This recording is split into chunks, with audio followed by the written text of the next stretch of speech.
Is that the one with the big loops? Yes, but in the cars that are all exactly the same as each other. Oh god! And it doesn't it doesn't have the crashes as much as NASCAR, I don't think. Right.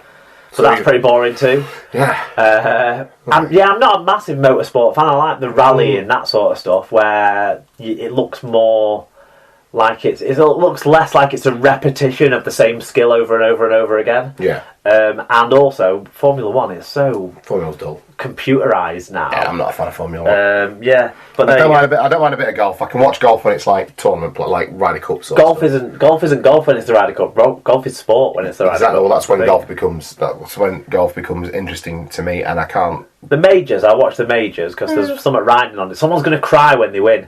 Like, that's kind of like, if someone's going to get emotional when they win it, right? Then that's the bar for me watching these sports that I'm not really that into.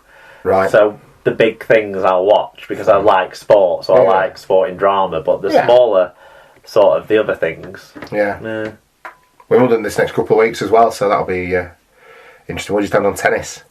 I like a good tennis match. I can watch tennis. It's okay. Yeah. I think some of the Wimbledon ones can go on too long. The men's 5-setters and that sort of thing. Separates the men from the boys, doesn't it? But, it's alright. Yeah, cool. I'll watch a bit, I'm sure. Where are we at? Sean Bruiser, he got in touch. He pointed out that the Wheelchair Rugby League World Cup fixtures have been announced. He said it starts on the 24th of July and it looks very tempting. And then I've included a link on his tweet, so if you Google Wheelchair Rugby League World Cup, then you'll get to the pages that have this. But yeah, basically I put a bit in here. It says on the website, it said a record 7 nations are set to take part in the 3rd Wheelchair Rugby League World Cup, which will kick off in the south of France this July. Kicking off on July the 20th in Carcassonne, the tournament will see the defending champions France host Australian, English, Welsh, Scottish, Italian and Spanish teams in the largest Wheelchair Rugby League event yet. Fantastic. Wally Frogmore got in touch on Facebook. He said, I haven't booked in myself yet, but I'd be interested to know if any other listeners are going to make the trip to Melbourne for the Australia-England game in October. And of course I pointed him in the direction of Brian, because he's going to go full Rye on the international coverage, as he always does for us. Our roving reporter. There you go. So anyone else get in touch with Frogmore and see if you can get a bit of a SLP meet-up Melbourne style. Yeah. That would just be awesome, wouldn't it? It would, yeah. Unfortunately, it's outside of my range at the moment. Yeah. Tim Griffiths sent us an email. He said, now then, chaps, a few points from last week's pod, which is now the week... No, it's last week's pod. Yeah. He said, got the NATO question straight away. True story, I've been to NATO headquarters and even got a mug from the gift shop. That's awesome. Then, how much serious business are they doing if they've got a gift shop? Look, you've got to pay the bills, mate. You've got to sweat the asset. You go, look, well, you know yourself when you were a kid and you go places like that. It was the gift shop that you were hankering after. If you went to museums, can we go to the gift shop? Can we go to the gift shop? Or was that just me? That's just a selfish git. I like it if Emma's going to buy me a present, but if she's not going to buy me a present, then... Is that how it works? Yeah. Mark, I was thinking we could go such and such a place. We're going to get a present. Yeah. Tim Griffiths' second point was, you were correct. It was a volleyball set. This is usually performed as the second touch by the setter. You're allowed 3 touches, and generally speaking, it goes dig, set, spike. Setters tend to be the shortest players with the better hands. They perform a sort of halfback-esque role in dictating the flow of the game and controlling which hitter to use.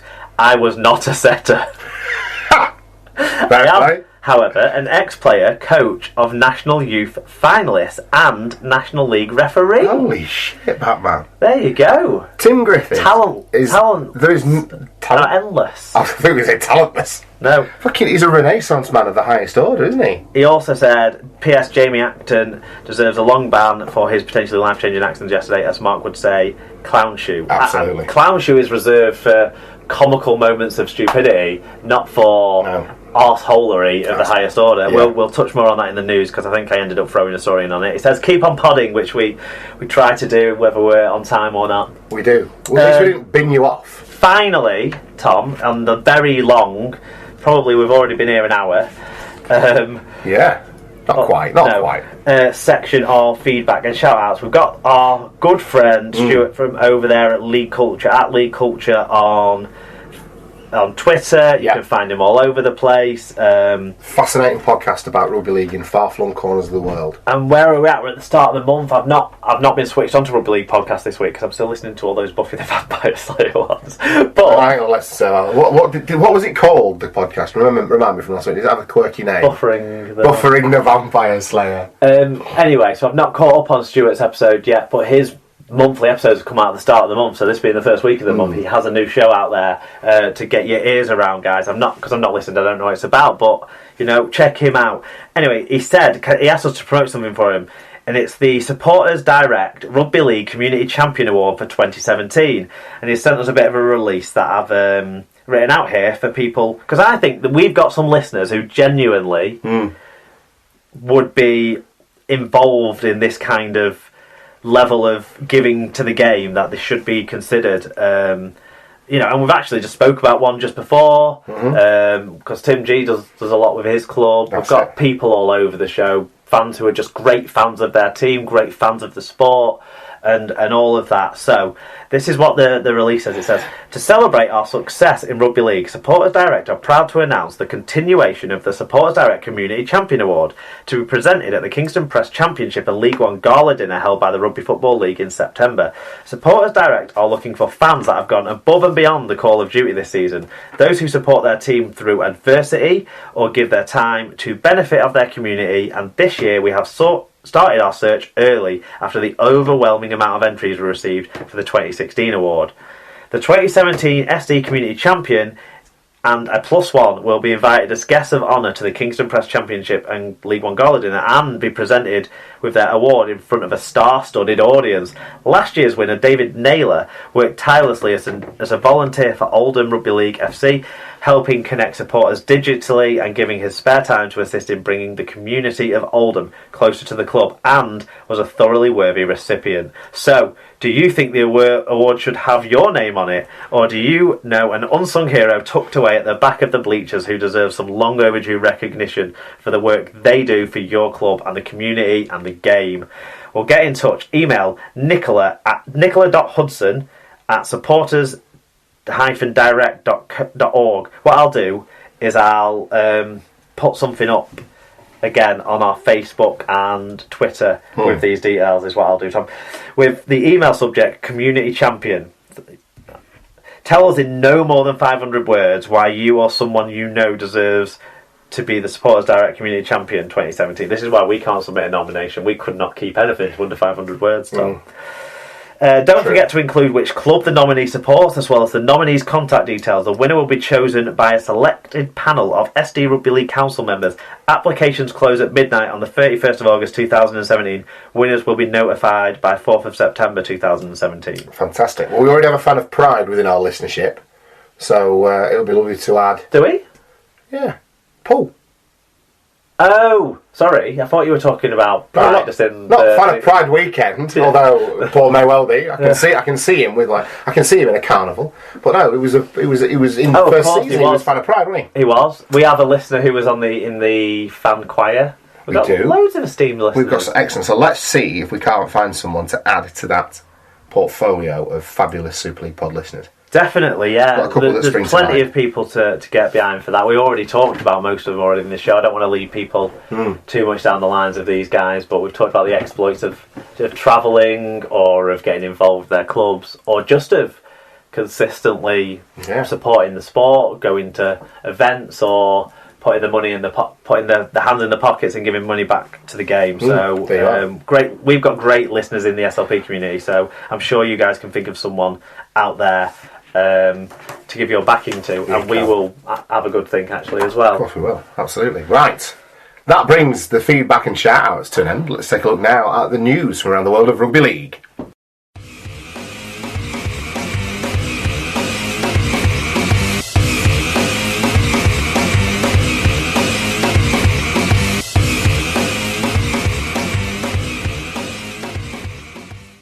So then, to news from around the world of rugby league this week.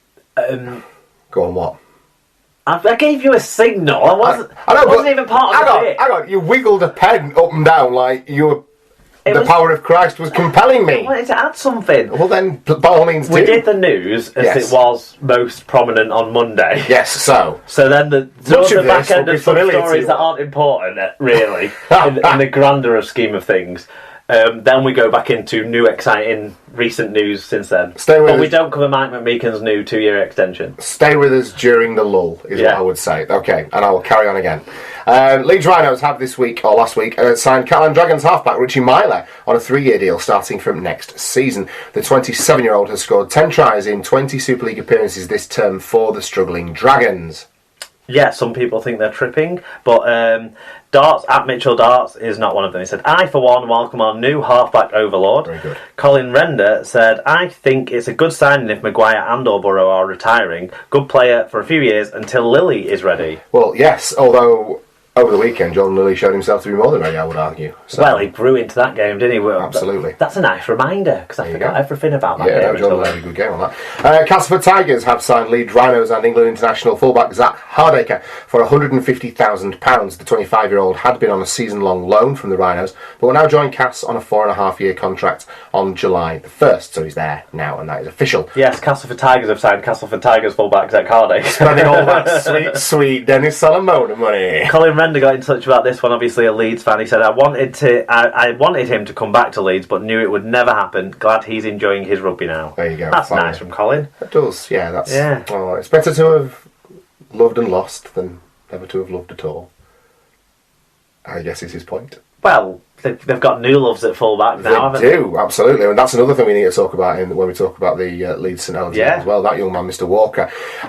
Salford Red Devils standoff and convicted spousal abuser Robert Louis has signed a new long-term contract at the Super League club. The Australian, who's 27, joined the Red Devils in 2016 and has scored 4 tries in 21 league games this season. And whilst he's a thunder cunt of the highest order, can't be denied that he's having a good year on the field. The thing is, we obviously single Robert Louis out because of the fact that his crimes were reprehensible in the highest order and were confirmed by convictions. We've got other people in the news roundup who have had strong allegations of similar things, but it's been denied by the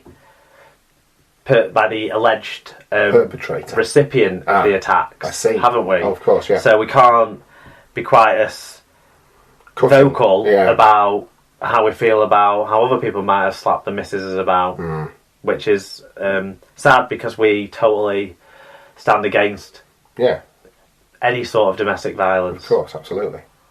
But on the field, good player for them. There you go. Warrington Wolves halfback Kurt Gidley will retire at the end of this season. The Australian is 35 and joined Warrington at the start of 2016, having played for Newcastle Knights in the NRL since 2001. I knew deep down that 2 years was probably the right amount of time, although I was open to playing more, he said. Great. Code 4. They don't want me anymore. Yeah. I knew that 2 years was probably the right amount of time to earn some cash. I had played all my career at Newcastle, but was always had the desire to come over to Super League. Yeah, I remember hearing about that frequently. Added Gidley, who helped Warrington to the 2016 Super League Grand Final. I'm really grateful that I got the opportunity to play here at the back end of my career and experience playing in Super League for a great club. I think that part is legitimate. Because his brother had a good time. A lot of his other close friends from the Newcastle, that sort of period, had spells or good times and stuff. True, I'll give you that. Okay, I won't be so... Wally Frogmore got in touch to point out retirement is just one step closer to being named the next immortal. It's coming. Okay, Ben Barber will serve the remainder of a 12-game drugs ban imposed by the NRL after Super League club St Helens lost their appeal this week. An independent panel upheld the decision to suspend Barber at Wednesday's Operational Rules Tribunal.